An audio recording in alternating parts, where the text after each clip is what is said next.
Paint Scratch is a way to construct and display complex geometry such as islands inside of complex polygons. You can think of this as painting by creating a feature on a metal or copper layer, then scratching away another shape by creating it on a clear contrast layer, and you can continue painting and scratching additional layers until you've added all the Paint Scratch layers as needed. Let's take a closer look at how it's done in IGI's editor. To make a Paint Scratch group, layers must have the same layer number, consecutive letters will help keep the layers in order, and the contrast needs to vary between metal or copper and clear. All layers in the group should be the same type. In this job, we see 3 layers. Here, 1A is a paint layer with a metal contrast. Layer 1B has a clear contrast which scratches the paint layer away. 1C adds another layer of metal, making the islands in the letters R and P. To show this geometry in its Paint Scratch form, as though the layers were merged, we turn Paint Scratch Display on and off with the Paint Scratch Tool button or Control R. When the Paint Scratch display is on, the layer group displays as though it were on one layer, and the layers in the group are locked together. Some other visual cues are that the layers are shown in only one color, and the Paint Scratch button looks pushed in. If you need to make edits on one of the individual Paint Scratch layers, turn off the Paint Scratch display, activate only the layer to edit, and make the edits. Here we'll add a square trace to the scratch layer right under the IGI logo.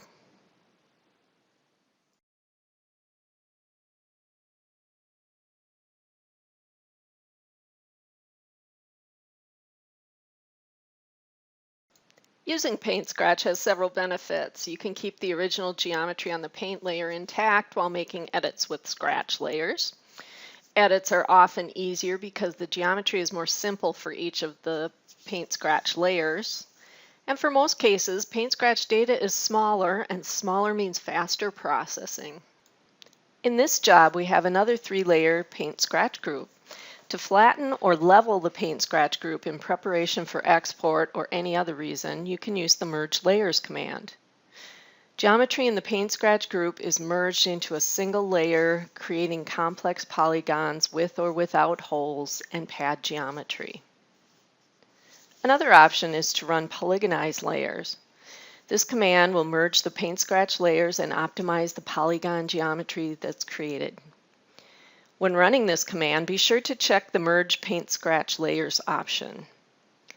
You should be aware that for hierarchical data with several objects, this command merges all the Paint Scratch data in the current object, but does not delete the original layers because other objects may have data on those layers. Finally, a word about export.